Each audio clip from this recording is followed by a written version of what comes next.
Hello, everybody. This is the 2021 candidate for governor of Virginia, Merle Rutledge Jr. And I woke up this morning having my nice little coffee.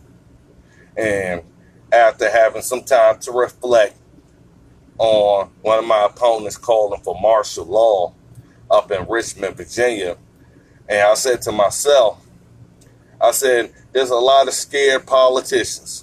There's a lot of punks, milkshakes, fruitcakes, soft, weak, bottom of the barrel, liberal leadership, and a rhino. And I said to myself, there's unrest in Richmond, supposedly. Now, I don't see it on the news. But I said, you know what? This is a liberal city. So, CNN, MSNBC, all the local liberal networks is not going to show the real picture of what's going on out there in Richmond, Virginia, for those who are not in the area.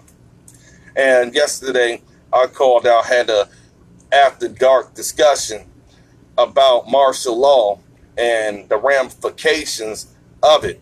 Martial law is the last option, not the first option. Honestly, it's an insult to law enforcement. It's embarrassing.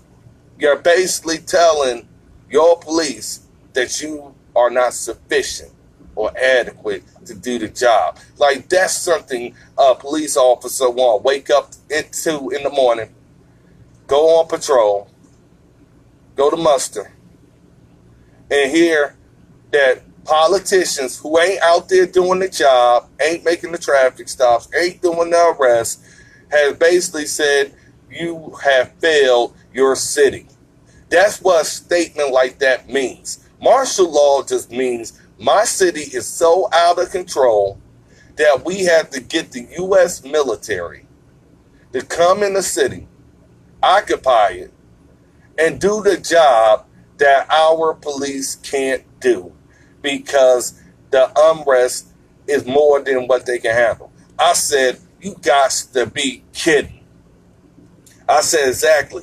How would Merle Rutledge, as governor of Virginia, deal with this liberal city and their liberal leadership?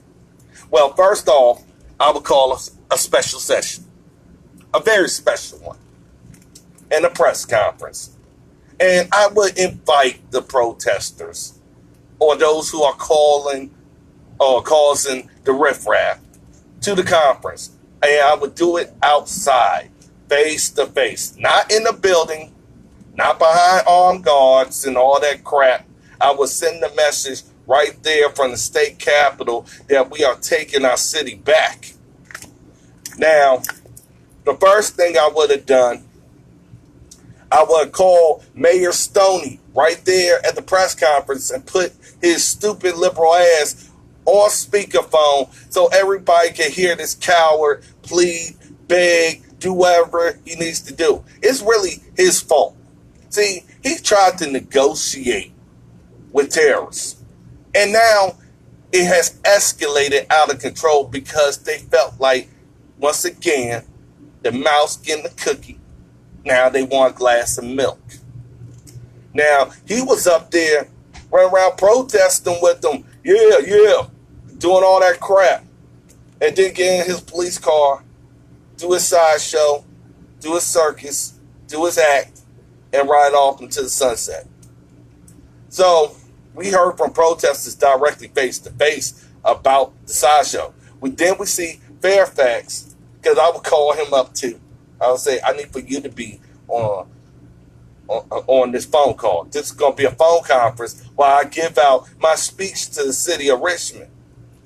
Because you was in that protest, all that crap, Lieutenant Governor, you liberal, doing liberal crap, and not realizing the repercussions.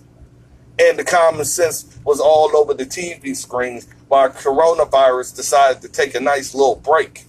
So I would have all of y'all on the conference call while I'm giving this speech to the city, just so you know what leadership looks like, so you don't make this stupid mistake again.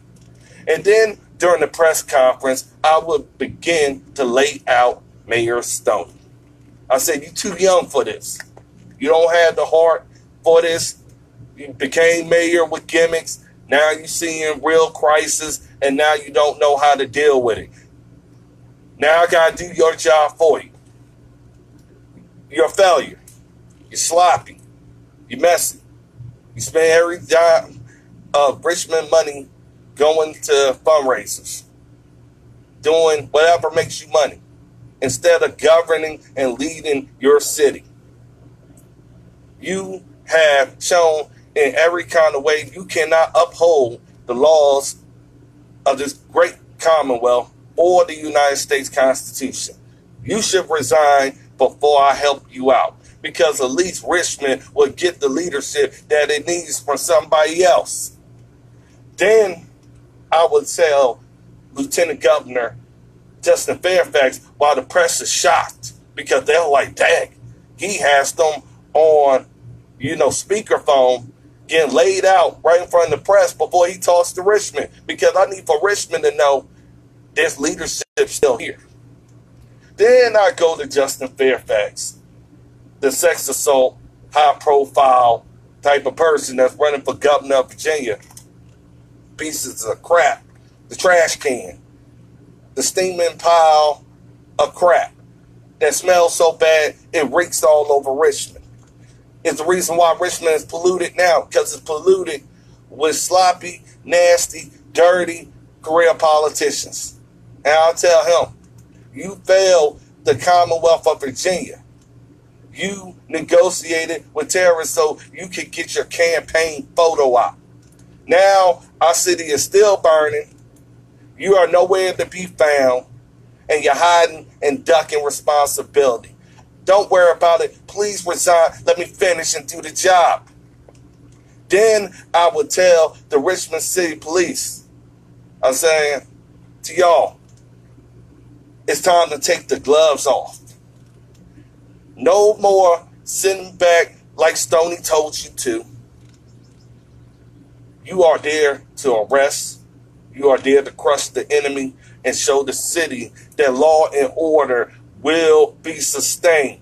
Your job to protect and serve is still here. You will be the leadership that the city needs in a time of crisis.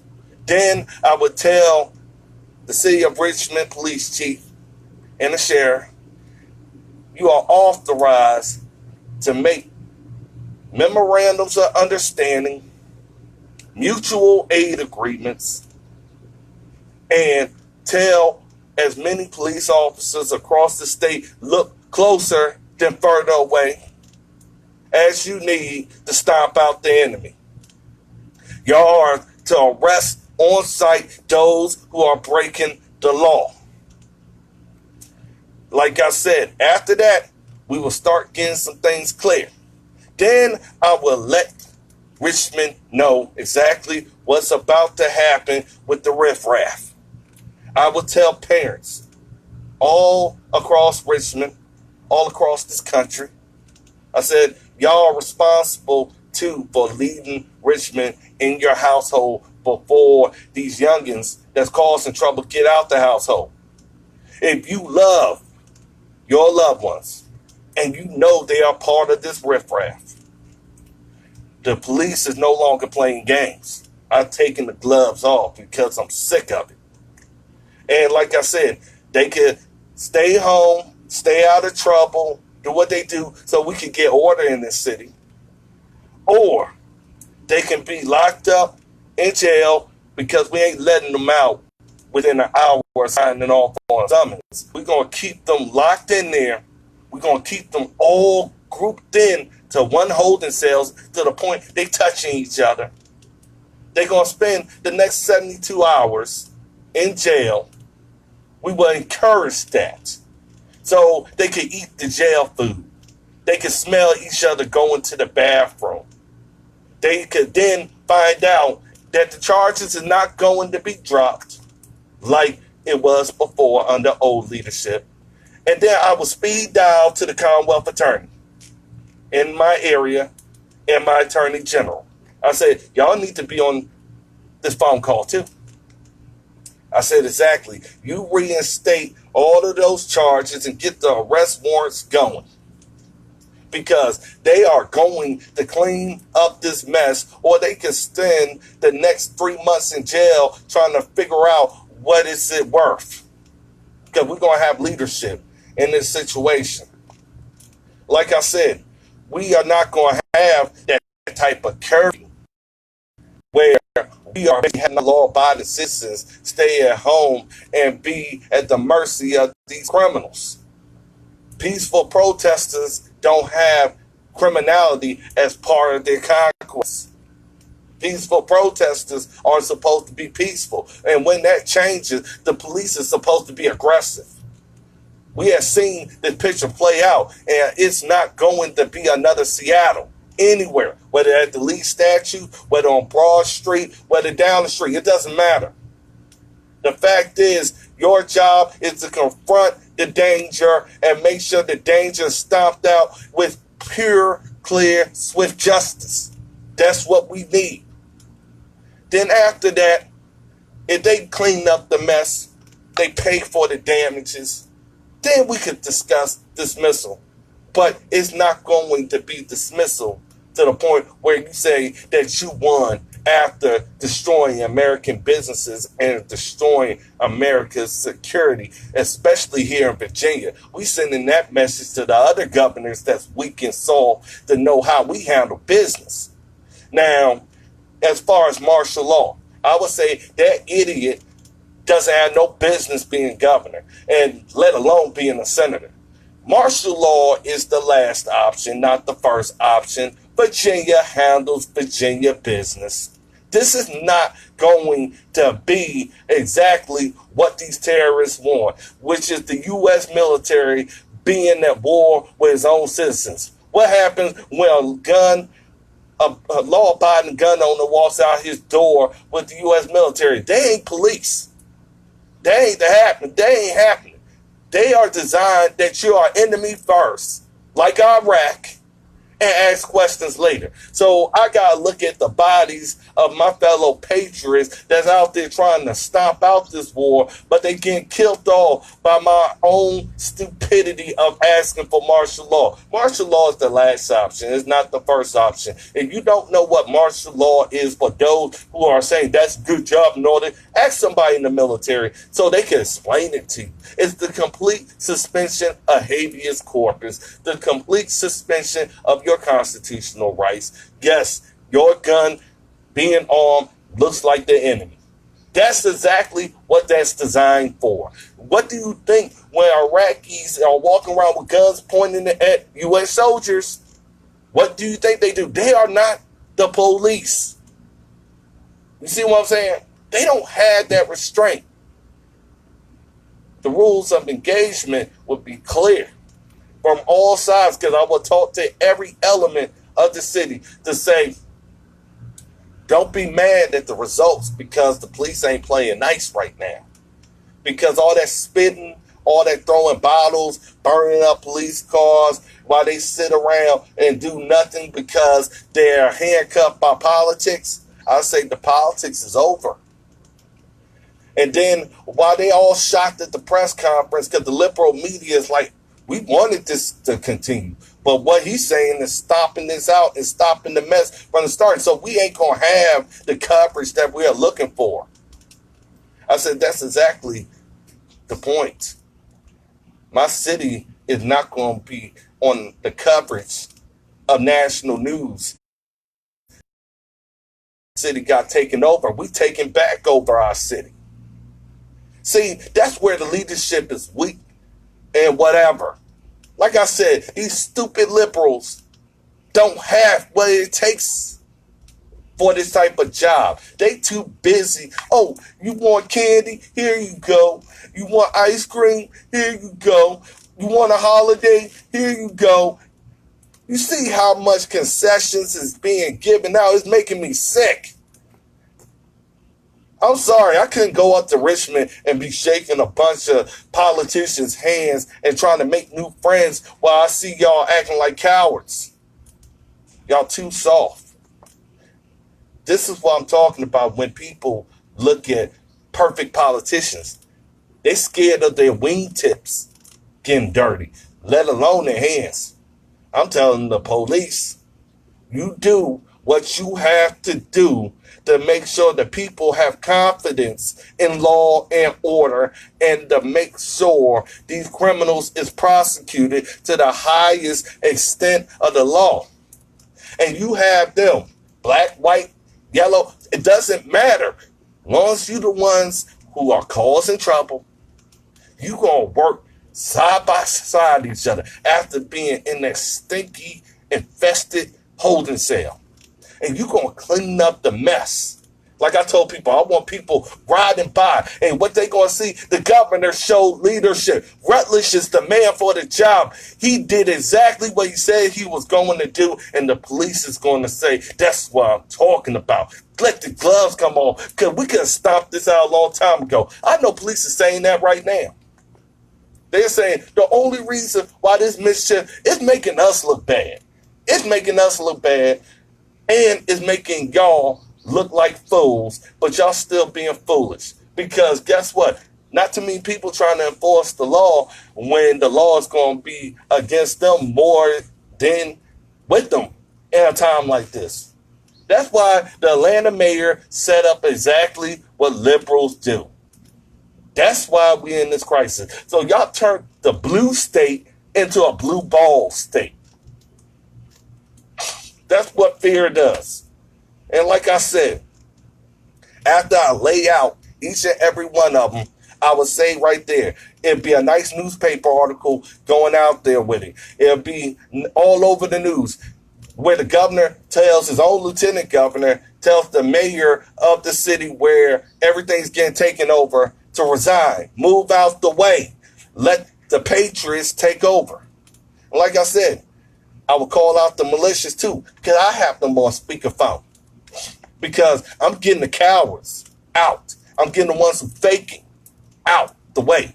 If you ain't really about this business, don't be claiming something that you're not.